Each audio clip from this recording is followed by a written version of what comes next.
오늘 하나님의 말씀은 이제 에베소서 4장 말씀인데, 에베소서 4장 말씀은 크게 이렇게 두 부분으로 구분지어서 생각해 볼 수 있겠습니다. 4장 7절을 중심으로 해서 전반부와 4장 7절 후반부로 이렇게 나눠서 생각해 볼 수 있겠습니다. 4장 전반부에는 하나됨에 대한 말씀을 하고 있습니다. 우리가 하나됨으로 부르심에 합당하게 해야 하는 것이 옳다, 이런 말씀이고, 7절부터는 하나님께서 직임을 주셨는데 그 직임의 본질과 기능에 대해서 말씀을 하고 있습니다. 전반부에는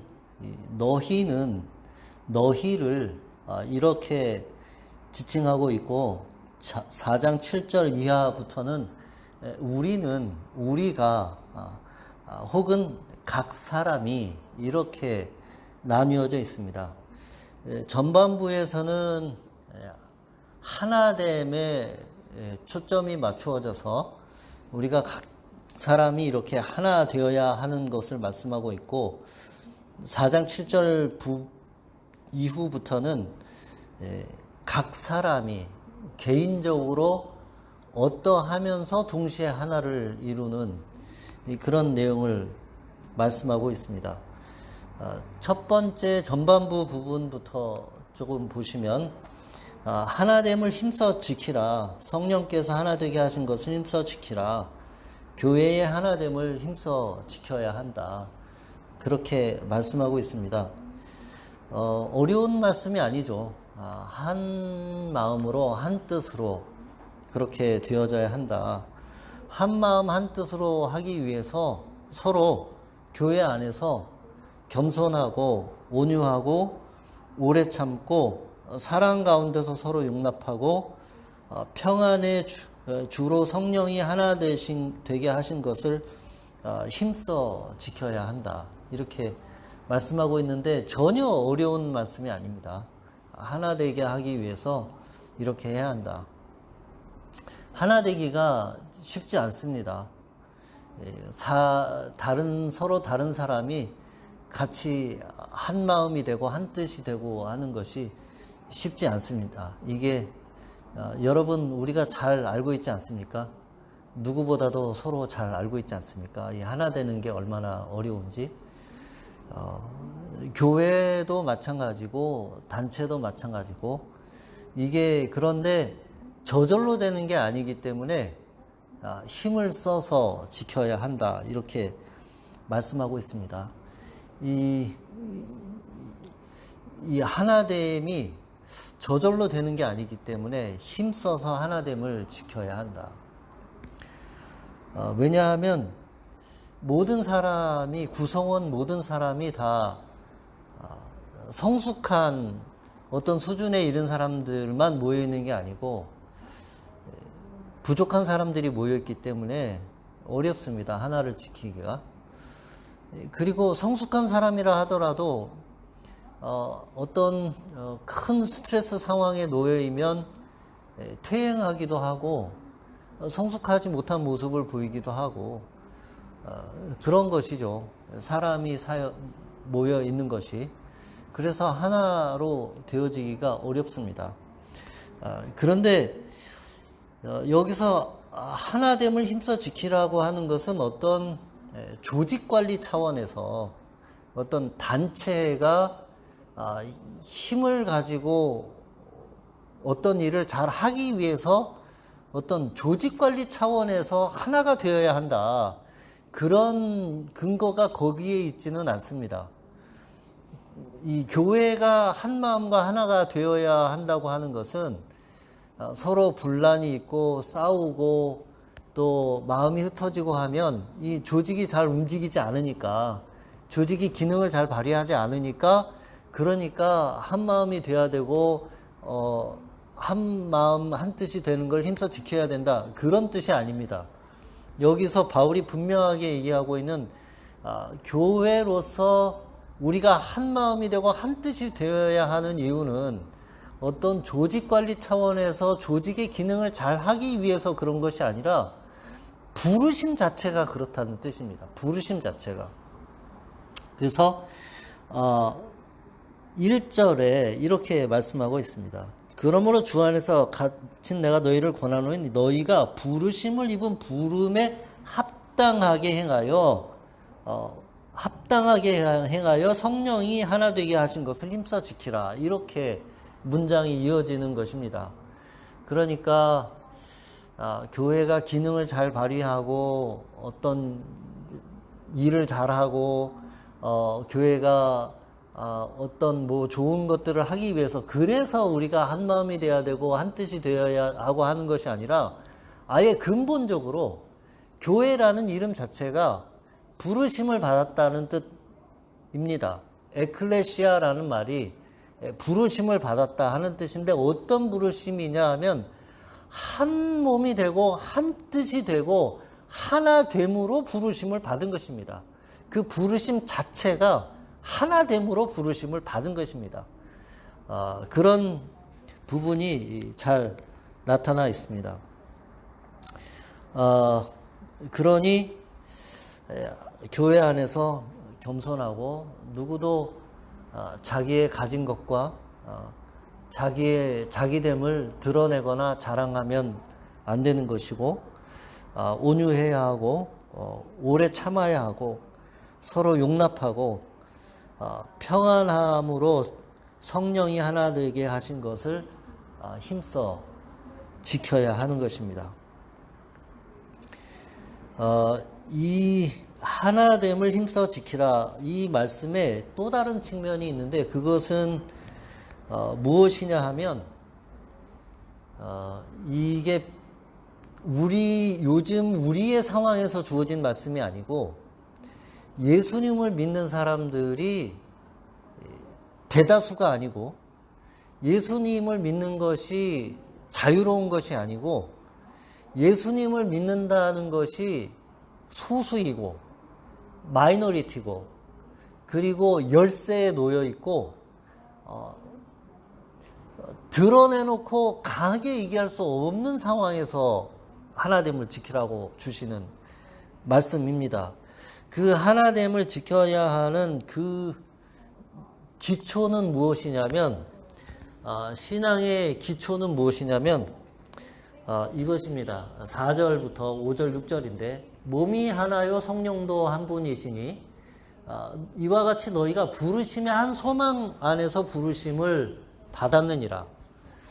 주도 한 분이시오 믿음도 하나요 세례도 하나요 하나님도 한 분이시니 곧 만유의 아버지시라. 만유에 계시고 만유를 통일하시고 만유 가운데 계시도다. 그러면서 바울이 7가지의 하나된 것을 말씀을 합니다. 몸이 하나고 성령도 하나고 소망도 하나고 주도 한 분이고 믿음도 하나고 세례도 하나고 하나님도 한 분이시다.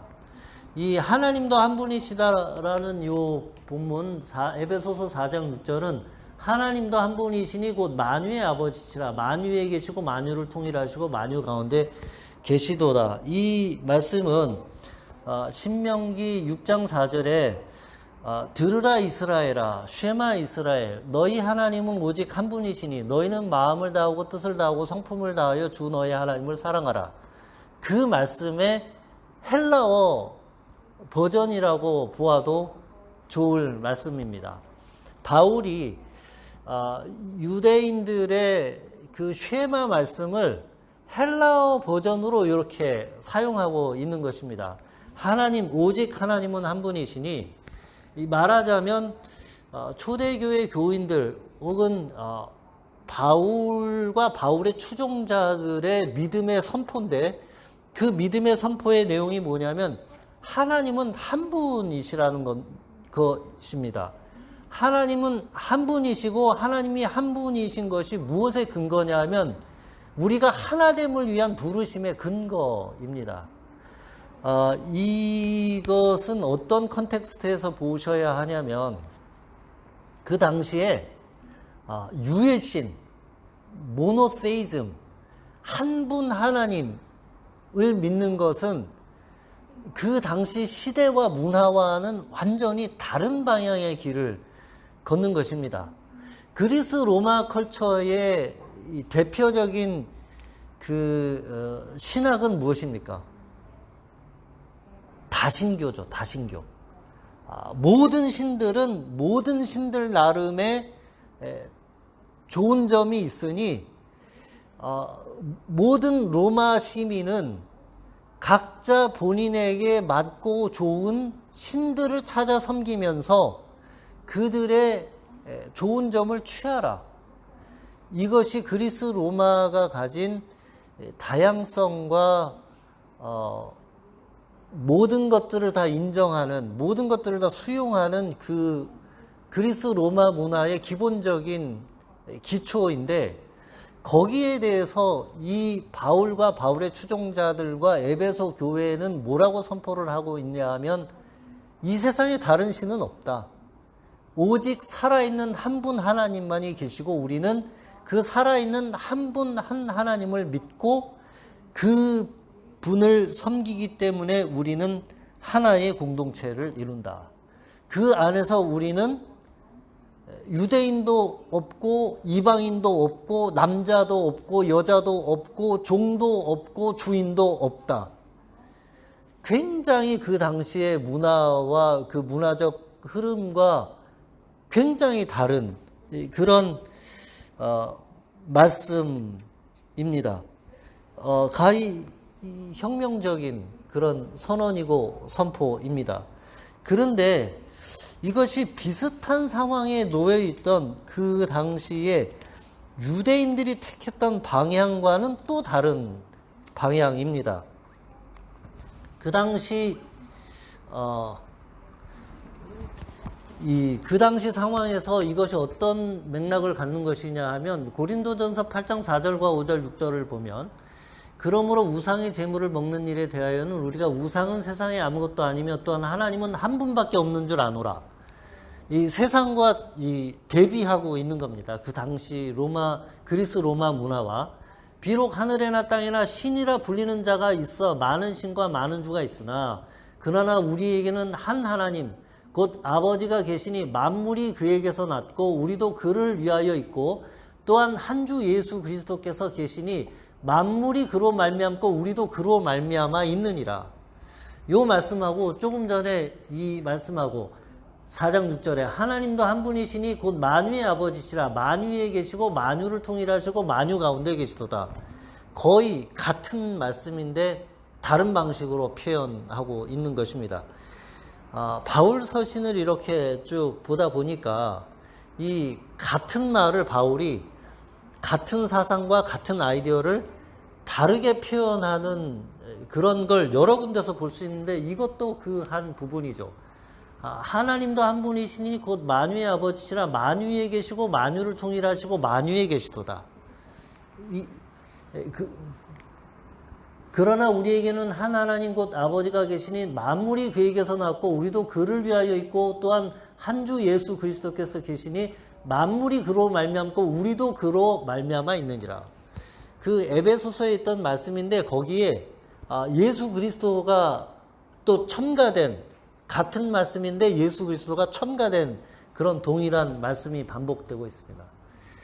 이 말씀은 그 당시 상황에서 어떤 의미를 갖고 있는 것이냐 하면, 우리는 구분되어 살아야 한다. 그런 말씀을 갖고 있는 것입니다. 그 당시 그리스 로마 컬처와 동화되지 않는다. 그런 말씀을 갖고 있는 것입니다.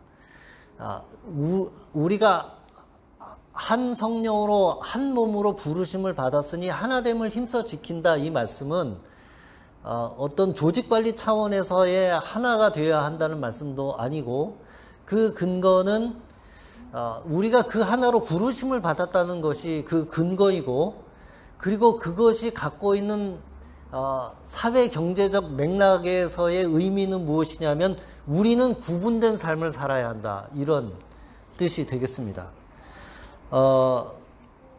어떻게 보면 분리주의자 같은 느낌이 있습니다.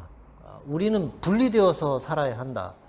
그것이 누가 택했던 방향이냐면 유대인들이 택했던 방향입니다. 유대인들은 이방인들과 같이 음식을 먹지 않습니다. 유대인들은 이방인들의 음식을 멀리합니다. 자기들의 음식 규정을 따로 가지고 있습니다. 자기들의 절기를 지킵니다. 자기들의 안식일을 지킵니다. 철저하게 세상 속에 살면서 세상과 철저하게 구분된 유대인의 정체성을 가지고 있고 굉장히 폐쇄적인 방식으로 자기들의 하나됨을 지킵니다. 그런데 바울과 바울의 공동체가 이야기하는 것은 그 유대인들의 방향과 또 다릅니다. 어떤 방향이냐면 우리는 이 시대와 문화의 조류에 동화되거나 흔들리지 않지만 그러나 따로 고립되어 있지 않고 우리는 개방되어져 있는 다른 구분된 삶을 산다. 우리는 오픈되어져 있는 그러한 구분됨을 우리가 산다. 이렇게 말씀하고 있습니다. The First Urban Christian이라는 책에 이렇게 그것을 표현하고 있습니다. 이 한 분 하나님을 선언하는 것이 어떤 의미를 가지고 있는 것이냐? To the one God and one Lord and one Spirit, contrasted with the many gods of paganism, corresponds the unity of an elect people with strong boundaries separating them from other cults and indeed from this world. 이게 유대인들이 선택했던 존재 방식이에요. 그런데 기독교인들은 하나님을 쫓는 사람들은 스스로 세상과 구분되어 있지만 그러나 세상과 단절되어 있지 않은, 그래서 고린도전서 5장 10절에 이 말은 이 세상에 음행하는 자들이나 탐하는 자들이나 속여 빼앗는 자들이나 우상 숭배하는 자들을 도무지 사귀지 말라는 것이 아니니 만일 그리하려면 너희가 세상 밖으로 나가야 할 것이니라.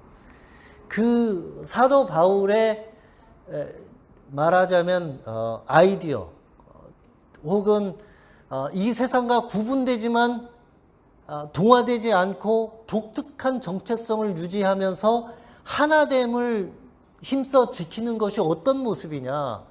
이 세상과 완전히 끊고 단절하고 하는 것이 아니라 이 세상과 여전히 연결성을 가지면서 그러면서 동시에 하나됨을 유지하고 우리의 정체성을 지켜나가는 그런 모습. 이게 그 당시에 바울과 바울의 추종자들이 따랐던, 택했던 전략이고 생각입니다. 그 유대인들과는 같은 듯 하면서도 아주 다른 그런 방향을 가고 있는 것입니다. 그것을 이렇게 표현해 볼 수 있겠습니다. 다르게 살지만 열려 있다. 다르게 살지만 열려 있다. 어떤 면에서 교회가 하나됨을 너무 강조하고 구분됨을 너무 강조하다 보면 이 세상과 연결성을 놓치게 됩니다. 그래서 저런 부류의 사람과는 아예 대화도 하지 말고 상종을 하지 않게 되는 방향으로 가는데 아니라고 하는 겁니다. 바울의 말씀은 그들과 계속 우정을 가지고 그들과 계속 연결성을 가지지만 그들에게 동화되지 않으면서 나의 정체성을 지키면서 오히려 그들을 하나님의 나라로 이끌어가는, 오히려 세상의 컬처와 흐름과 문화를 그 하나님 나라의 세계관으로 이렇게 오히려 끌고 가는 그런 말씀과 메시지를 이 본문에서 하고 있는 것입니다. 이 말씀을 저와 여러분이 사는 오늘 우리의 삶에 적용해 보면 가장 부딪히는 부분이 무엇이냐면 교육과 그리고 경제의 문제입니다. 교육과 경제의 문제에 있어서 우리는 세상 사람들과 다른 아이디어와 다른 이상과 다른 가치 체계를 가지고 그들과 교류하지만 여전히 다른 우리의 삶의 모습을 견지하는 것. 그것이 이 에베소서에 있는 바울의 말씀을 오늘날 우리에게 적용할 때 우리가 주목해서 보아야 하는 부분이 되겠습니다. 우리는 우리의 자녀를 어떻게 키울 것인가? 우리는 경제 문제를 그리고 부동산 문제를 어떻게 보고 살아야 하는가? 이 휩쓸리기 딱 좋습니다. 자녀를 어떻게 키울지, 경제와 부동산의 문제를 우리는 어떤 아이디어와 어떤 생각을 가지고 어떤 가치를 가지고 살 것인지, 이 세상의 도도하고 엄청난 흐름 앞에 우리는 어떤 가치관과 어떤 기준을 가지고 살 것인지. 분리되어 있지만 또한 열려있는, 이것이 이제 이 전반부의 말씀이 되겠습니다. 후반부의 말씀 7절 이하부터 보시면 직임의 본질과 기능에 대해서 말씀하고 있습니다. 직임의 본질과 기능. 어떤 사람은 사도로, 어떤 사람은 선지자로, 어떤 사람은 복음 전하는 자로, 어떤 사람은 목사와 교사로 삼으셨으니 이는 성도를 온전하게 하여 봉사의 일을 하게 하며 그리스도의 몸을 세우려 하심이라. 교회 안에, 에베소 교회 안에 어떤 사람은 사도, 어떤 사람은 선지자, 어떤 사람은 복음 전하는 자, 어떤 사람은 목사와 교사. 이게 이제 개인적인 관점으로 조금 내려옵니다. 하나로 우리가 전체로 하나가 되는 것에서 이제 개인적으로 어떻게 다름과 다양성을 가지면서 다른 모양으로 하나님을 섬기면서 어떻게 하나됨을 이루는 것인가, 그런 말씀을 하고 있습니다. 교회 안에 있는 이 직임은 승진하고 이런 개념이 아니죠. 어떻게 보면 이게 묘하게 한국 분들이 가지고 있는 유교적인 이 개념과 장유유서 이런 거하고 물리면서 이 묘한 현상을 갖게 됐는데, 본래는 그러한 의미에서가 아니라 한 분, 한 몸으로 교회를 섬기고 세우는 목적에 봉사하도록 그렇게 하나님이 우리에게 주신 직임입니다. 무엇이 높고 낮은 그런 개념이 아닙니다.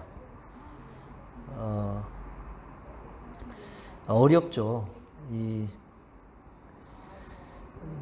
혹시 여러분이 군인교회나 학교 안에 있는 학교교회나 회사에 있는 회사교회를 보시면 그 군대에서의 계급과 학교에서의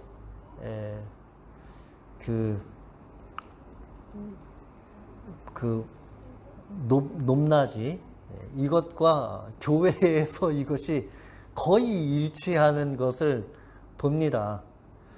게다가 남편의 포지션과 지위가 부인에게 그대로 적용이 되죠. 오늘 본문에 의하면 바른 모습은 아닙니다. 첫 번째로 바울이 말씀하고 있는 것은 이 직임은 그것이 선지자가 됐건 복음 전하는 자건 무엇이건 간에 그 직임은 주님께서 주신 것이다, 이렇게 강조하고 있습니다. 주님께서 주신 것이다. 우리 각 사람에게 그리스도의 선물의 분량대로 은혜를 주셨나니, 주님께서 주신 것인데 그 말씀은 선물로 주셨는데 그 말씀은 내게 아니다, 그런 뜻입니다. 자기 것이 아니다. 예수님이 선물로 주신 것이다. 혹 능력을 주셨다면 그것은 내 것이 아니다. 예수님께서 선물로 주신 것이다. 그러니 드러낼 것도 없고 자랑할 것도 없다. 그러니 나를 위해서 사용할 것이 아니다, 이렇게 말씀하고 있습니다. 두 번째로 바울이 강조하고 있는 것은 이 직임은 교회를 세우기 위함이다. 에베소서 4장 12절이죠. 그가 어떤 사람은 사도로, 어떤 사람은 선지자로, 어떤 사람은 복음 전하는 자로, 어떤 사람은 목사와 교사로 삼으셨으니 이는 성도를 온전하게 하여 봉사의 일을 하게 하며 그리스도의 몸을 세우려 하심이라. 이 교회 안에 직임을 가지고 있는 사람들은 어떤 일에 봉사해야 하냐면 성도를 온전하게 하는데 봉사해야 합니다. 성도를 온전하게 해야 하는데 제 아들이 요즘 교회를 찾아서 옮겨 다니는데 다른 교회를 한번 갔다 와서 제가 물어봤습니다. 그래, 그 교회는 어떻느냐. 첫 마디가 가자마자 우리가 젊은 애가 없는 젊은 부부니까 대뜸 우리를 써먹으려 하더라. 애가 없고 젊은 부부이다 보니 우리를 교회에서 써먹으려 하더라. 그렇게 생각하고 느낄 수 있죠. 근데 본래는 교회는 성도를 온전하게 하는데 더 자원과 에너지와 정책을 써야 하죠. 성도를 온전하게 하는데 교인들을 정서적으로 온전하게 하고 영적으로 온전하게 하고 한 성인으로서 사회에서 그에게 맡겨진 그 역할과 기능을 잘할 수 있는 그런 사람으로 되어지도록 그 사람들을 세워주고 돌보고 능력을 갖추도록 하는 것, 그 정서적인 영적인 에너지를 공급하는 것, 이게 교회가 본래적으로 이 직임을 맡은 이유, 직임을 준 이유, 그것이 이 본문의 말씀이죠. 어떤 사람은 사도로, 어떤 사람은 선지자로, 어떤 사람은 복음을 전하는 자로, 어떤 사람은 목사와 교사로. 이 모든 직임들이 성도를 온전하게 하는데, 성도를 채우는데, 성도가 잘하는데 되도록 하나님이 그렇게 해서 교회가 세워지도록 하는 그런 목적으로 주신 것이죠.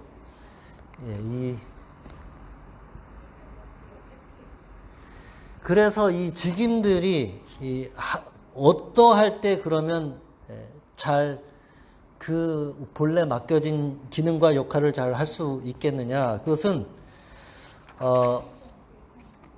앞에 전반부에 하나 되게 하신 것을 힘써 지키고 하나 된 것이 무너지지 않을 때 이 직임들이 잘 기능하고 성도를 온전하게 하는 것입니다.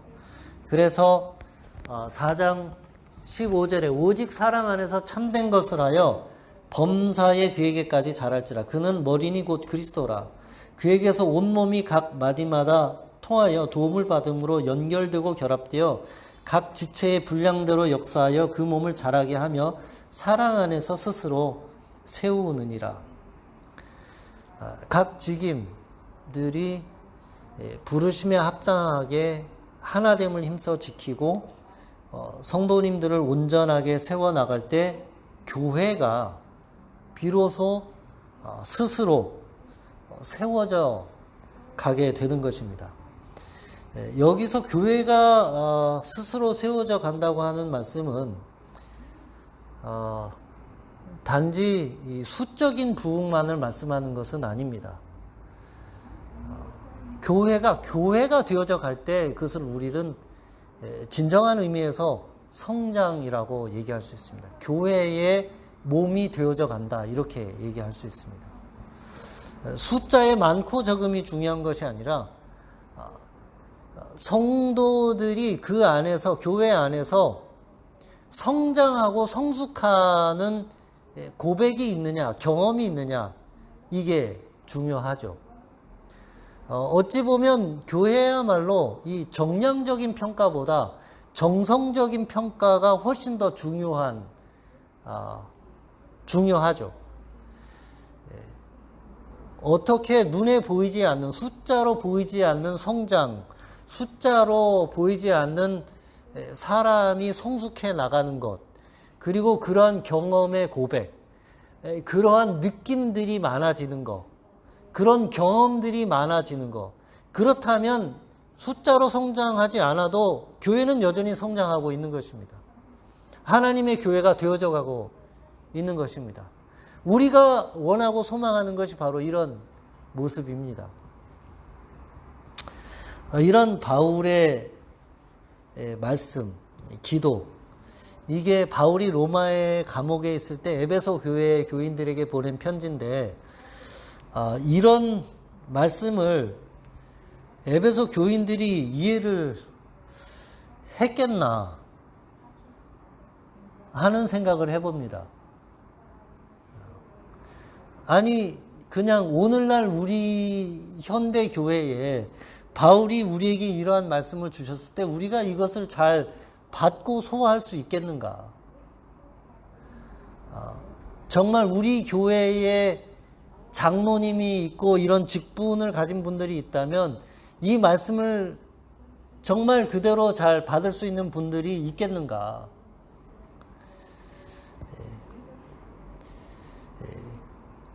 그래서 생각해 볼 때 사도행전 20장의 장면이 생각이 납니다. 사도행전 20장에 보면 바울과 에베소 교회의 장로들이 만나는 장면이 나옵니다. 그 장면은 바울이 예루살렘으로 가는 길에 에베소까지 들어가지 않고 해안 항구에서 에베소 교인들이 나오고 바울이 해안 항구에서 에베소 교회 장로들과 만나서 이야기하는 장면입니다. 사도행전 20장 17절에 바울이 밀레도에서 사람을 에베소로 보내어 교회 장로들을 청하니 오매 그들에게 말하되 아시아에 들어온 첫날부터 지금까지 내가 항상 여러분 가운데서 어떻게 행하였는지를 여러분도 아는 바라. 여러분은 자기를 위하여 또는 온 양떼를 위하여 삼가라. 조심해라. 성령이 그들 가운데 여러분을 감독자로 삼고 하나님이 자기 피로 사신 교회를 보살피게 하였느니라. 직임을 맡은 자들에게 바울이 하는 말씀이에요. 여러분들을 교회에서 에헴하라고 부른 것이 아니라 그리스도께서 그 피를 주고 사신 교회를 돌보게 하셨다. 보살피게 하셨다. 내가 이제 예루살렘으로 가서 내 목숨이 어떻게 될지 모르겠지만 나는 주 예수께서 부르신 사명, 곧 하나님의 복음 전하는 일을 위하여서는 내 목숨을 조금도 아깝게 여기지 아니하노라. 나의 달려갈 길과 주 예수께 받은 사명, 곧 이 복음 전하는 일을 위하여 나는 내 목숨을 조금도 아깝게 여기지 않는다. 이렇게 얘기하고 에베소 교회 장로들이 말립니다. 가지 마시라. 거기 가게 되면 붙잡혀서 죽게 될지도 모른다. 그때에 바울이 다시 얘기를 하고 여기 굉장히 그런 장면이 있는데 바울이 나는 그 말씀을 하고 나서 에베소 교인들이 바울의 그 얘기를 듣고 더 이상 말하지 않고 서로 끌어안고 목 놓아 울더라. 이런 말씀이 있습니다. 그러니까 뭐냐면 이 에베소 교회 장로들은 그거를 이해하는 수준에 다다른 거예요. 사도 바울의 그런 사명과 사명의식과 또 하나님께서 부르심을 받은 거 이런 모든 것들을 이해를 하는 겁니다. 20장 36절에 이 말을 한 후 무릎을 꿇고 그 모든 사람들과 함께 기도하니 그 바닷가에서 함께 기도하니 다 크게 울며 바울의 목을 안고 입을 맞추고 다시 그 얼굴을 보지 못하리라 한 말로 말미암아 더욱 근심하고 배에까지 그를 전송하니라. 이 신약 성경 전체 중에서 가장 감동적인 부분 중에 한 장면입니다. 아직 예수 믿는 것이 소수, 마이너리티, 약자, 자기들의 주장을 세게 드러낼 수 없는 상황. 그런 상황에서 한뜻, 한 마음을 품고 하나가 되어서 바울과 에베소 교회 장로들이 그 하나님의 뜻을 받들기 위하여 그 사명의 길을 서로 가면서 서로 위해주고 서로 위해서 기도하고 그것을 이해하고 그런 장면이죠. 에베소 교회 교인들은 모르겠지만 이 에베소 교회의 장로들은 에베소서 4장 1절에서 16절까지 하나됨을 지키며 직임을 준 이유와 목적을 충분히 이해하고도 남는 사람이었을 거란 생각을 하게 되는 본문입니다. 이런 교회, 이게 하나님이 원하시는 교회죠. 이런 교회. 이런 교회에 있으면 나도 이런 교회 다니고 싶죠. 이런 교회 하나님이 원하시는 교회입니다. 바틀리 교회가 이 정도까지 아이디얼하진 않지만 상당히 근접해 있는 교회입니다.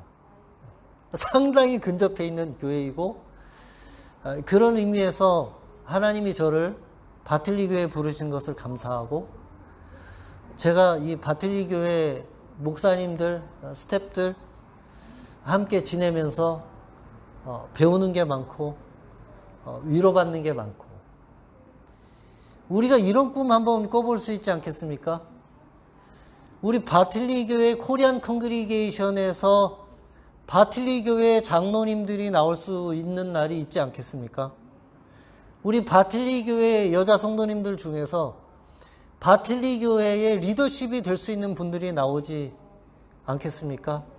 그것이 언젠가는 필리핀 미니스트리에서 네팔 미니스트리에서 인도네시아 미니스트리에서 싱가포르에 헬퍼로 왔다가 교회의 장로가 되는 일이 있을 수 있는 거 아닙니까?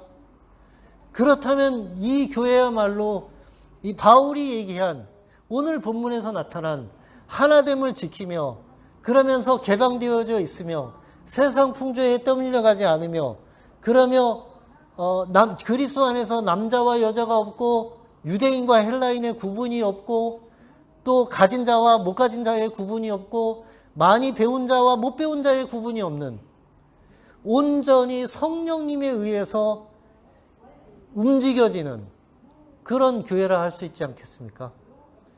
바틀리 교회가 추구하는 그런 교회의 모습입니다. 사랑하는 성도님 여러분, 우리가 이 꿈을 함께 꿨으면 좋겠습니다. 그런 교회가 되면 좋겠습니다. 하나님이 우리에게 오늘 이 말씀을 통해서 주시는 비전입니다. 기도하겠습니다. 사랑이 많으신 하나님 아버지,